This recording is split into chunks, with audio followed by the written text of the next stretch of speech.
I really do not like Lent. Now let me rephrase that a little bit, because that's how rumors get started.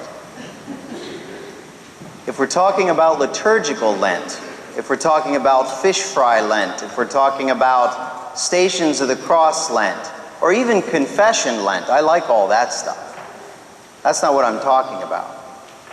When I think of Lent, or shall I say, when I experience Lent, it means something different. It means change. And we don't like change because change means that something wasn't right the first time, so we must change it. In fact, the message of John the Baptizer, and then even Jesus, is a message of metanoia in Greek. It means literally a turning of the mind, a turning of the self. And so if I'm entering into Lent and I know that I have to change, or that I have to experience metanoia, it means I have to turn myself. And if I have to turn myself toward God, what does that imply that I was turned to before? Or to whom I was turned before? That's why I don't like Lent. I mean, yeah, the fish fries, Stations of the Cross, even the purple garments, no Gloria, that's great. That doesn't cost me anything. But the sacrifice, to truly enter into Lent, is a sacrifice. Sacrifice means to make something sacred, to make something holy. And so if I'm really entering into Lent, it's going to hurt. If I'm not, well then Lent is, like I said, it's the fish fries, no Gloria, no Alleluia, we have purple garments. It's just like any other day of the year, really. Couple different foods, couple different days here and there. But where is the sacrifice, the making holy? You see what I mean about this? Let me explain. When we give blood, and that is a sacrifice to some extent. And I don't know how many of you give blood. How many of you would give blood to me if I needed it? Thank you. You loveless bunch. Now I remember.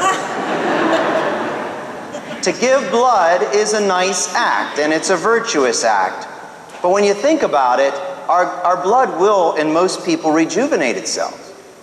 So we have our 5 liters of blood, we give away a liter. It's not like we're going to live the rest of our life with 4 liters of blood, and the next time we give 3, 2, 1, it rejuvenates itself. It regenerates itself in most people.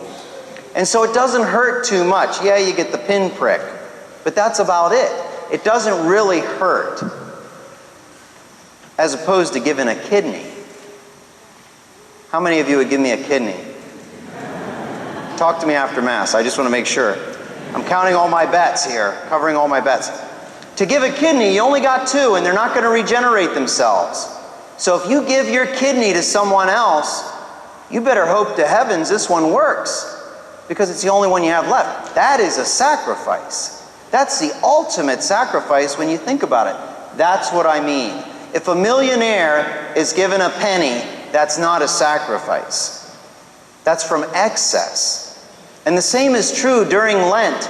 If we're giving from our excess, if we're relinquishing these minor comforts during the year, well, where's the hurt? We might as well just give blood. It's the same thing. To think about it. To really enter into Lent, it shouldn't be like any other time of the year. And I don't want to say it should be miserable, but it should hurt a little bit. I mean, look at Abraham. Abraham is the friend of God. He's been through a lot with God. And God made him many promises, but the one promise Abraham was waiting for was for a son. He finally gets this son, and so obviously when God asks him for something, of course he's going to say, yes, you gave me my son. Even if it is the son. Even if it's the ultimate sacrifice that would crush him unto death, he gives his only son. Because he knows God who made everything. What is he? It's the same with Christ. He is enjoying the stardom, the miracle worker, proclaiming the gospel. Everybody loves him except for the Pharisees for the most part. He goes up for the transfiguration. Now the three most important apostles witness who he is. Everything is right in the world. He's going down the mountain, and what does he say? I'm going to Jerusalem. Jesus does not have to experience metanoia, a turning of the self, because if he turned himself, he would be turning away from God.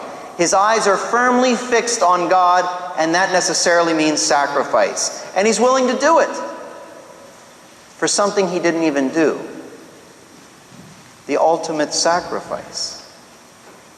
Christ is giving the kidney, more so, giving his very own life. Is there any greater love than to lay down one's life for one's friends? And so we really need to ask ourselves, as we enter in, do we understand sacrifice? Or is sacrifice a minor discomfort for us? You know, the chocolate that I gave up, or the hour of television, is that from my excess? Where's the real sacrifice? Where's the real turning of the mind and heart? You know, it was such a nice day today that I decided to take a bike ride, but I hadn't ridden all winter long for obvious reasons, so the battery was dead. And so you do with a motorcycle the same thing you do with those old stick shift cars. You got to find a hill and you roll it down and you pop the clutch to get the thing going. So I must have run that thing down that rectory driveway back and forth 3 times. And I finally got it started. And I thought to myself, you know what? If we live with sacrifice, if we're accustomed to it, we expect that it's going to hurt. And if it's part of our daily life, it's just something we do. But if we haven't truly sacrificed, if we haven't felt the hurt for a long time, it's going to be getting out that bike with the dead battery. Now we got to do some work. And it might take us rolling that up the hill 2 or 3 times, unless you're up by Hotel Hershey. Then you have like 24 times on the way down you can pop that clutch. But the point is that we can't just dive right into it and expect it to start up right away. We can't dive right into it, expect this is going to be easy, because sacrifice, the making holy, is going to hurt. It hurt for Abraham. It hurt for Jesus. It hurt for all the prophets and the martyrs. What we have to decide is, what are we going to do? So I'm going to offer you an opportunity for sacrifice over the next 3 days. We have a parish mission. It's adults only, rated R, okay? So the kids are not invited, and this is so we can talk to adults. Because I'll tell you honestly, I think what happens is, you are charged with raising your children and trying to get them to heaven. That's what you're supposed to do. But I think sometimes we focus so much on getting our children to heaven that we lose our own souls in the process. St. Paul says it best, lest I save others and I lose myself. And so these next 3 nights are for adults, to get our heads together so that we can be the best parents, guides, teachers, mentors that we can possibly be. That's more than giving blood, that's giving a kidney. Because to come all 3 nights, you're going to have to shift schedules, shuck and jive, get the kids or whomever where they need to be, and we are offering free babysitting for potty-trained children. Free babysitting, so you can drop them off. Now, even a greater sacrifice, if you want to offer both of your kidneys, bring somebody who needs to hear this message. Maybe somebody who doesn't come to church every week.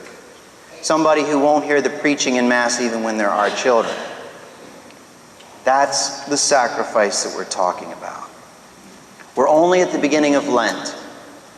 If we want to make this Lent different from any other time of the year, if we want to make this time different from any other time in our life, then now is the time to make holy what we do. We just have to decide. If we're giving from our excess, it's just like giving blood that will come back again. But if we're turning and moving our hearts, it's like the Father who gave his only Son.